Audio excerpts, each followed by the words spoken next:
On vous raconte 5 grands cas de musée. Le musée Adrien Dubochet a été visé. 3 pièces de porcelaine classées trésors nationaux ont été dérobées pour un butin estimé à 9,5 millions d'euros. En mai 2010, 5 toiles de maître signées Braque, Léger, Matisse, Modigliani et Picasso disparaissent en une seule nuit du musée d'art moderne de la ville de Paris.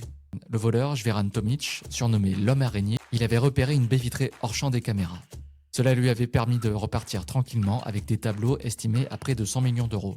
Si le voleur a été retrouvé, les tableaux, eux, ont toujours disparu. Et l'affaire a même fait l'objet d'un documentaire Netflix où il raconte lui-même le casse. Le Green Vault a perdu une partie de ses trésors. Les voleurs avaient préparé un plan très minutieux qui avait coupé l'électricité du quartier pour plonger le musée dans le noir, emportant près de 113 millions d'euros de joyaux.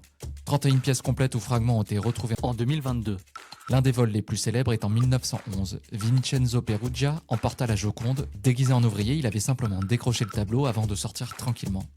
Guillaume Apollinaire et Pablo Picasso ont même été arrêtés avant d'être relâchés faute de preuves. Retrouvé 2 ans plus tard à Florence, son vol avait fait exploser le nombre de visites venues voir un tableau vide.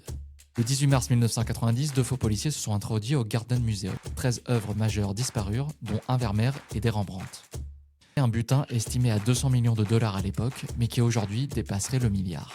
Depuis 2017, le musée promet une récompense de 10 millions de dollars à qui rendra les trésors.